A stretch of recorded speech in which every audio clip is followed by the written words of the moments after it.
Ladies and gentlemen, welcome back to another video. I'm your host, TheDividendAristocrat, and today we're going to be taking a look at 3 high-quality, fast-growth companies that will pay you dividends every single month. Now, I haven't done a video quite like this on the channel before, so if you do enjoy it, let me know down below and I can possibly make this a series going forward. Also, if you haven't already, subscribe to the channel. I post weekly investing content. As a reminder, this is not financial advice and I'm just merely sharing my opinions on this channel. Now, with that being said, let's start by taking a look at my portfolio dashboard. So for those of you that are new to the channel, I post weekly investing content relating to both my portfolio and other stocks that I don't currently own in my portfolio. Now, I try to invest fairly regularly into the portfolio. As you can see right here, in total, I invested $51,145 and it's distributed over the course of 5 to 6 years. So I started in late 2020 and now it's 2025 and I've already invested $16,000 this year into the portfolio. Now, my current value sits at $63,978. My unrealized gain is at $12,800 and my total return is at 25%.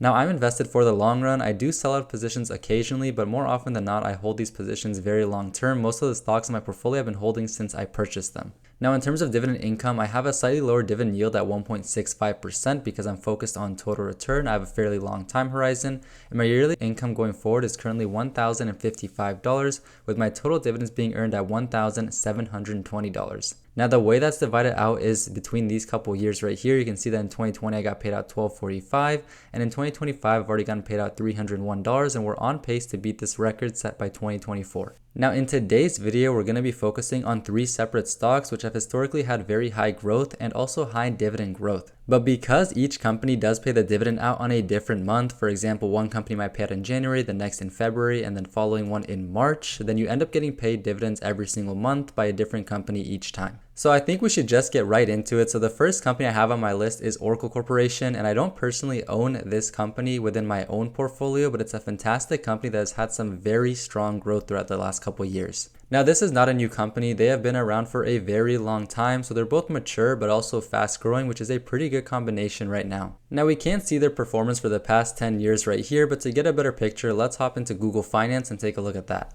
So as you can see right here, they recently released earnings and it went pretty well, and because of that, they're up 7.69%, which is absolutely crazy, to a 52-week high, and I believe an all-time high of $216.60, or a little bit below that right now at $215.22. Now, if we look at the past 6 months, they did peak in January like a lot of other companies, and because of the headwinds from the tariffs, there was a bit of a panic and a sell-off in the company's stock price all the way down to about $122.82. Now, for those investors that picked it up, that was very close to the 52-week low, and you can see that since then, the company's absolutely skyrocketed once again, with earnings really pumping it up pretty recently. It's up 75.23%. In the past year, they're up 55.81%, and in the past 5 years, they're up 315%, which is more than a 4x in the company's stock price, which is absolutely ridiculous. Now, that definitely puts it as a contender for one of the best performing companies within the S&P 500 in the past 5 years.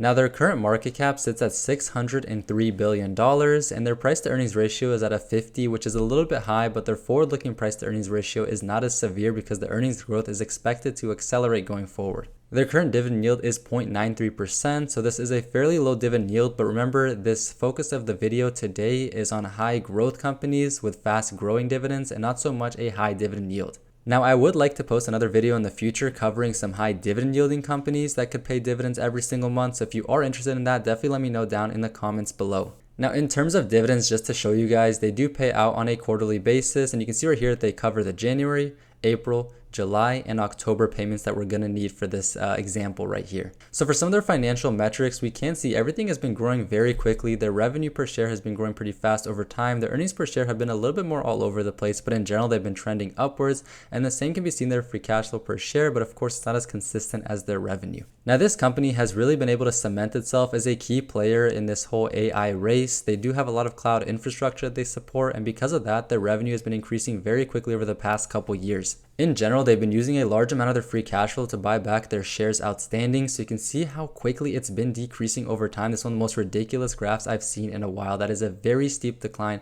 from 2018 especially to 2022. Now, by buying back their shares outstanding so aggressively, what it's going to do is it's going to push up their per share metrics. Now, in terms of free cash flow and stock-based compensation, they do pay a fairly large amount of stock-based compensation these days. It has accelerated pretty quickly since 2020. That could be because of their high growth. Maybe they're rewarding executive leadership a little bit more than usual.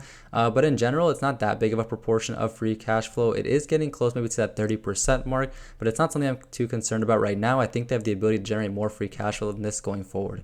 Now, in terms of their dividends, which is what we're interested in today, you can see that their dividend per share has been growing very quickly over time. So even though their current dividend yield is pretty low, the dividend growth rate has been very high. Hopping into Seeking Alpha, we can see that their payout ratio is very safe at about 30%, and their 5-year growth rate is at 12.11%, which is really strong. Now, their dividend growth history only goes back about 10 years, so it's fairly new for them to be growing their dividends so consistently, but I think we'll continue to see this going forward. Now, even though the yield is low, you can see right here, the yield on cost is significantly higher at about 5%. So if you would have bought this company 10 years ago, you'd be sitting at a yield on cost of almost 5%. Now, their net income margin is pretty high at 20%, which I'm happy to see, and their capex has recently exploded in the past 2 to 3 years, and that's because of the infrastructure that they have to build out to support all this AI development. Now, I don't think this elevated cycle of investments will last for too much longer, but in general, I'm not concerned because what a lot of these CEOs have been saying is that they don't have the infrastructure to support the demand. So as long as they can keep growing their infrastructure,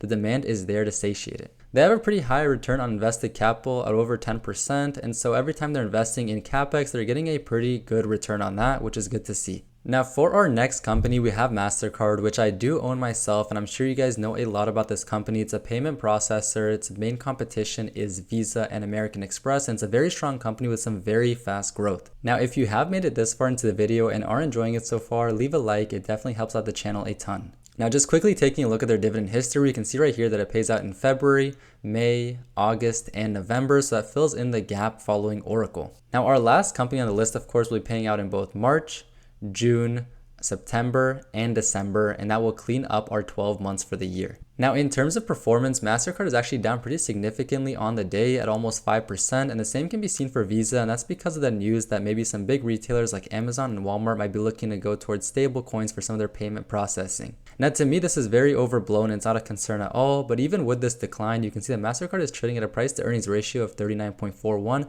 so definitely not cheap. Now, I already own a position, so just to be transparent with you guys, I am not buying any more shares at these prices. If the valuation was to come down to a more reasonable level, then I definitely add more into the position, but as it currently stands, I'm nowhere near considering adding more. In the past year, the company is up 26.4%, so some very strong performance. In the past 5 years, the company is up 88.73%, and with dividend reinvestment, it would be close to a double on the stock. Now, MasterCard's performance is more interesting when looking at a 10-year time frame. So you can see right here for about the past 10 years, it's grown at almost 700%, which is some pretty significant growth. Now, the big question, of course, is going forward, how will the company perform? And for me, I think the answer is it depends. Buying at these elevated levels brings some elevated levels of risk because the company will have to perform significantly better than expected for you to get any sort of reasonable return on your investment. Now, personally, I bought MasterCard when it was trading at a pretty significant discount in my opinion, so my performance so far has been great and I'm happy to continue holding the position. Now, the dividend yield is a measly 0.54%, so even smaller than Oracle, but as we'll see in a little bit, the dividend growth rate has been even stronger than Oracle's. It's currently trading pretty close to its 52-week high, and that's not necessarily a reason that you have to directly avoid a company. Just because it's trading close to its high does not mean it's overvalued, and just because it's trading close to its low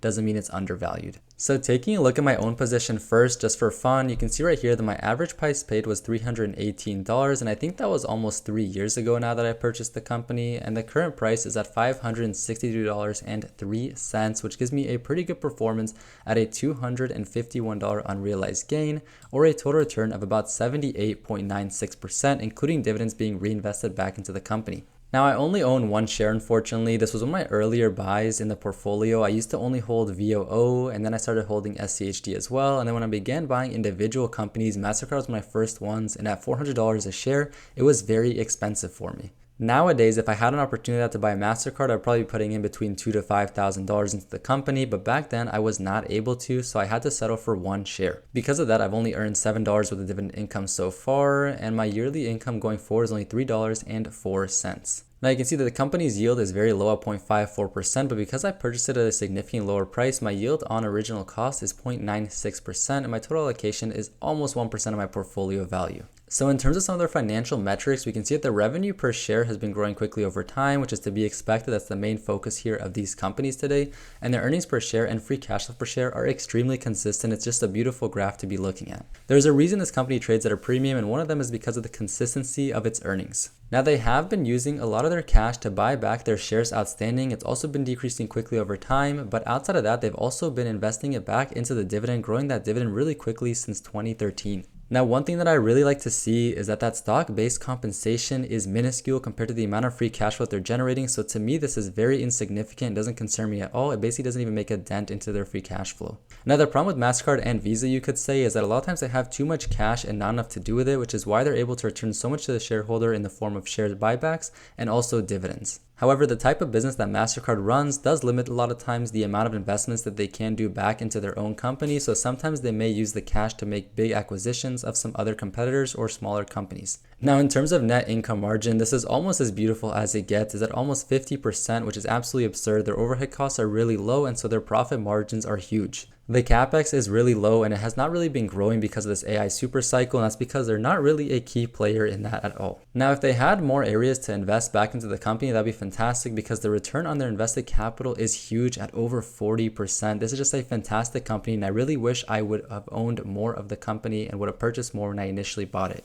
Now, with that being said, I'm not going to be making any rash decisions anytime soon. I'm going to be holding out to see if the company's stock price does come down a bit, at least to match its earnings a little bit better. And if not, then I'm content with holding my share, and I have some shares in Visa as well, and continue to see where those go in the future. I think eventually we'll see another very good buying opportunity for both Visa and MasterCard, and I'll definitely be taking advantage of that when that happens. Now, just to give you an idea real quick of their dividend performance, you can see right here the payout ratio is under 20%, which is even stronger than Oracle's, which also makes sense because their dividend yield is lower, and their 5-year growth rate is fantastic at over 14%, which is why I love holding this company. The dividend growth history is at 13 years, which is pretty strong, and I look forward to seeing it become a dividend aristocrat eventually, which I'm pretty sure they'll accomplish. In terms of yield, the yield is currently pretty low at 0.54%, but if you look right here, the yield on cost for anybody who bought it 10 years ago would be closer to 3.23%, which is much more significant. And the last holding of our 3 companies to finish off the monthly dividend payments is S&P Global, ticker symbol SPGI. Now, I have allocated a sizable portion of my portfolio to S&P Global, and we'll cover that in a little bit. First, let's take a look at their dividends real quick. So you can see right here their pay date, and so they pay on March, June, September, and December, which finishes off our year. In terms of their 1-year performance, it's not bad. It has been a little bit all over the place, and I'm not sure if it's been able to outperform the S&P 500 for the past year. In the past 5 years, the company is up 58%, which is not too bad at all, but because of the headwinds caused by the elevated interest rates, they have had a pretty difficult time raising their earnings per share as initially expected. Looking at their past 10 years, we can see the performance has actually been really strong at almost 500%, and that definitely outperforms the S&P 500, so the question will have to be how will they perform in the future. Now, for me, one thing that's important to consider is that they already traded at a fairly elevated price to earnings ratio at 39.37, and their dividend yield is pretty low at 0.77%. They're also trading fairly close to their 52-week high at $545, so it's not necessarily the biggest discount, especially mixed in with their price to earnings ratio. Now, with that being said, I think a lot of the difficulty that the company has been having is related to the higher interest rates, and I do have pretty strong faith that the interest rates will be lowered in the future. Now, that might not happen in 2025, but once interest rates do come down, I do think we'll see earnings per share explode as the ratings business does pick up once again. Now, taking a look at some of the company's financial metrics, we can see that the revenue per share has been growing fairly quickly over time. Even with the complexity of the business and the decline in the ratings per share business, some other business sectors have been able to pick up the slack. My favorite business of theirs is their indices segment, and that one is very low cost and very high margin. They've been able to grow that very quickly over the past couple of years. In terms of their earnings per share, they did have a negative year in 2014, but aside from that, it's been growing pretty well over time, and their free cash flow per share has been growing even better over the past couple of years. Now, their shares outstanding did go up in 2022, and that's because of a major acquisition that they did. They did dilute shareholders to make an acquisition instead of having to take out loans to fund most of the acquisition. Now, since then, we can see they've been buying back some of their shares, so I'm not too concerned over this, and I think in the long run, the value that it will generate will be higher than the amount lost from the shares outstanding going up. The main thing we can notice here is that even though they diluted the shareholders, the free cash flow per share still increased over time, which is something that we do like to see. In terms of stock-based compensation, it's really low, their free cash flow is significantly stronger, and their dividend per share has increased very quickly over the past couple of years, though it has slowed down since 2022, which is a little bit unfortunate.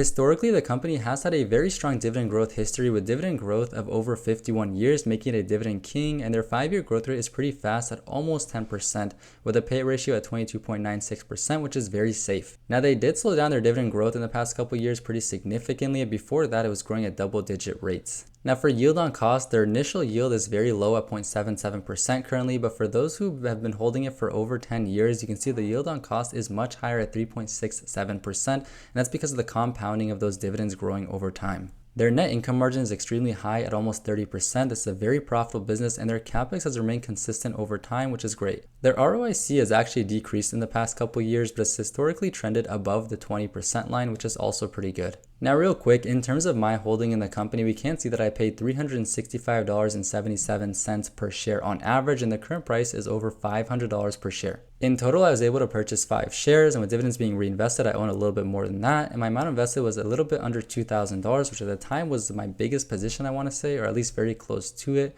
But the current value sitting at $2,547 is a 39% total return, but makes it one of my smaller positions compared to some of my more recent ones. Now, in total, I've earned $36.18 worth of dividend income. The yield is pretty low at 0.77%, so I can't expect too much, and my annual payout going forward is $19.05. My allocation in the company is 4%, and I would love to increase the size of this position, but for now, I'm going to hold off until the price does come down a little bit, or the price to earnings ratio comes down, assuming that the earnings increase a little bit faster than the price does. As always, that does bring us to the end of today's video. I really hope you guys enjoyed today's video and taking a look at these 3 different companies. If you did make it this far into the video, let me know down below whether or not you agree with these choices or if you would change any of these companies out for a different one. If you haven't yet checked out last week's video covering my dividend income for the month of May, check out this video right here. And if you want to see a video covering Booz Allen Hamilton and what I'm doing with its recent decline in stock price, check out this video right here. Remember, the best time to invest was 10 years ago. The second best time is today. I want to thank every single one of you guys for watching, and I will see you in the next one.